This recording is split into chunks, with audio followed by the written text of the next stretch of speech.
নমস্কার বন্ধুরা, প্রবাসী কুকিংয়ে আপনাদের সকলকে অনেক অনেক স্বাগত। আজকে যে রেসিপিটি আপনাদের সাথে শেয়ার করব সেটা হলো নেনুয়ার তরকারি। এই নেনুয়া কারা কারা চেনেন বা কারা খেয়েছেন অবশ্যই আমাকে কমেন্ট করে জানাবেন। আর যারা কোনোদিনও খাননি তারা কিন্তু বাড়িতে একবার অবশ্যই ট্রাই করবেন। যে কোনো সবজি বাজারেই কিন্তু এই নেনুয়া পাওয়া যায়। আর এটা কিন্তু খুব চটজলদি হয়ে যায়, খেতেও খুব সুস্বাদু হয়, আর গরম ভাতের সাথে তো দুর্দান্ত লাগে। তো দেখে নিন আমি রান্নাটা কিভাবে করছি। আশা করি আপনাদের সবার খুব ভালো লাগবে। আর আমার চ্যানেলটাকে সবাই সাবস্ক্রাইব করবেন। যারা আমার চ্যানেলে নতুন বন্ধু আছেন তাদেরকে রিকোয়েস্ট করব আমার চ্যানেলটাকে সাবস্ক্রাইব করে পাশে থাকা বেল আইকনটা টিপে দেবেন, যাতে আমার দেওয়ার সমস্ত নোটিফিকেশান আপনাদের কাছে সবার আগে পৌঁছে যায়। আর প্রচুর লাইক, কমেন্ট, শেয়ার করবেন। তো বন্ধুরা, আজকে বানাচ্ছি নেনুয়ার সবজি। এখানে দেখুন আমি খানিকটা নেনুয়া কিন্তু কেটে নিয়েছি, আর এইরকম একটা নেনুয়া নিয়েছি আপনাদেরকে দেখানোর জন্য। অনেকেই হয়তো জানেন না যে নেনুয়াটা কি জিনিস। এই দেখুন, অনেকটা ঝিঙেরই মতো, আর যেটাকে আমরা বলি ধুঁদুল, এটাকে অনেকে নেনুয়াও বলে। তো আমাদের এখানে বাজারে কিন্তু খুবই পাওয়া যায় এটা, আর এটা খেতেও কিন্তু খুবই অসাধারণ হয়। তো চলুন, এটাকে এবারে আমি এরকম ছোট ছোট টুকরো করে করে কেটে নিয়েছি। তো চলুন আমি রান্নাটা শুরু করি। তো বন্ধুরা, কড়াই বসিয়ে দিয়েছি। কড়াইয়ের মধ্যে দিয়ে দিচ্ছি পরিমাণ মতো সর্ষের তেল।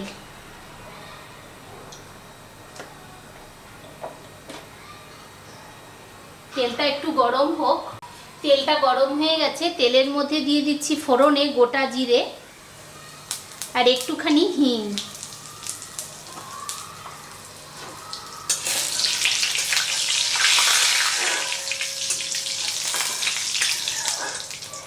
তো ফোড়নটা ভাজা হয়ে গেছে। এবারে এর মধ্যে দিয়ে দিচ্ছি কুচনো পেঁয়াজ আর কাঁচা লঙ্কা। মিডিয়াম সাইজের একটা পেঁয়াজ দিয়েছি।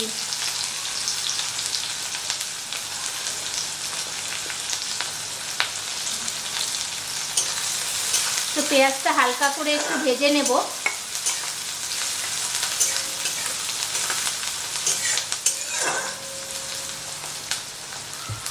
তো পেঁয়াজটা দেখুন হালকা ভাজা হয়ে গেছে।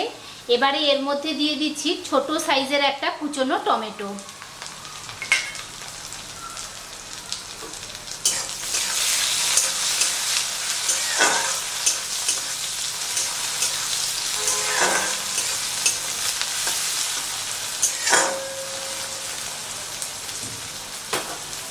তো টমেটোটা দিয়ে একটু নাড়াচাড়া করে নিয়েছি। এবারে এর মধ্যে কিছু মশলা অ্যাড করব। প্রথমেই দেব পরিমাণ মতো হলুদ গুঁড়ো,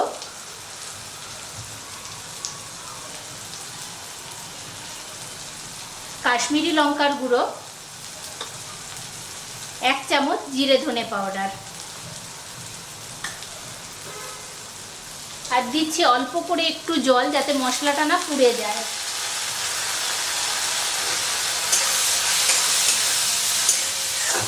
এখন মশলাটাকে খুব ভালো করে কষিয়ে নেব।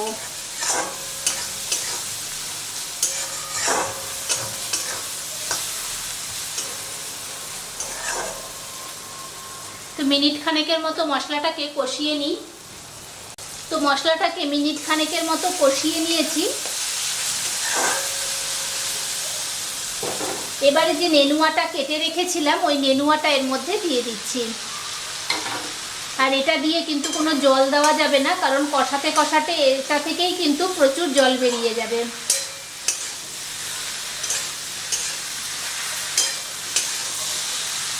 এখন নেনুয়াটাকে মশলার সাথে খুব ভালো করে কষিয়ে নেব।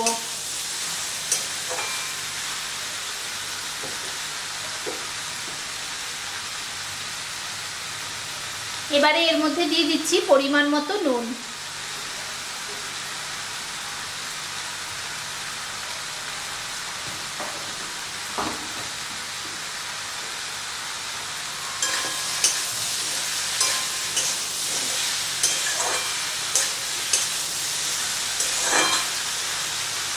তো নুন দেওয়ার পরে নাড়াচাড়া করে নিয়েছি।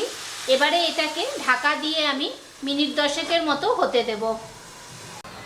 তো বন্ধুরা, মিনিট 10 হয়ে গেছে। এবারে আমি ঢাকনাটা খুলে দেখি। তো দেখুন ঢাকা দিয়ে দিতে কত সুন্দর জল বেরিয়ে গেছে, আর এই জলটা কিন্তু পুরো শুকনো হবে। আর নেনুয়াটাও কিন্তু খুব সুন্দরভাবে সিদ্ধ হয়ে গেছে। আর এখন আমি ঢাকা দেব না।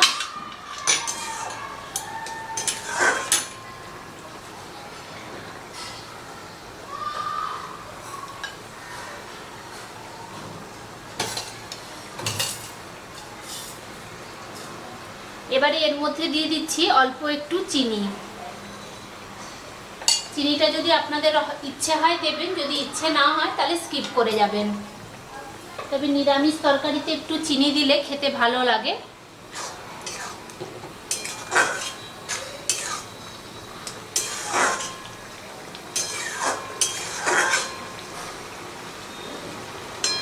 তো এখন এটাকে আরো মিনিট 5 মতো ফুটিয়ে নিই, এই জলটা একটু পুরো শুকনো হয়ে যাক। তো বন্ধুরা আরো মিনিট 5 মতো আমি রান্নাটা করে নিয়েছি। আর দেখুন জলটা কিন্তু খুব সুন্দরভাবে শুকিয়ে গেছে। আর নেনুয়াটা দেখুন কত সুন্দর হয়েছে। তো এইরকম অবস্থায় কিন্তু আমি এটাকে নামিয়ে দেব।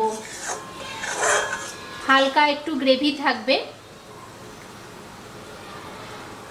তো চলুন এটাকে এবারে আমি পরিবেশন করে দিই। তো বন্ধুরা রেডি হয়ে গেছে নেনুয়া দিয়ে এই সবজিটা। আর এটা কিন্তু খুব তাড়াতাড়ি হয়ে যায়। আর এটা কারা কারা খেয়েছেন অবশ্যই আমাকে কমেন্ট করে জানাবেন। আর যারা কোনোদিনও খাননি তারা কিন্তু অবশ্যই একবার বাড়িতে ট্রাই করবেন। আর এটা কিন্তু গরম ভাতের সাথে খেতে খুবই ভালো লাগে। তো আজকের আমার এই রান্নাটা আপনাদের কেমন লাগলো সবাই কমেন্ট করে জানাবেন। সবাই ভালো থাকবেন, সুস্থ থাকবেন। দেখা হচ্ছে পরের দিন নেক্সট ভিডিওতে।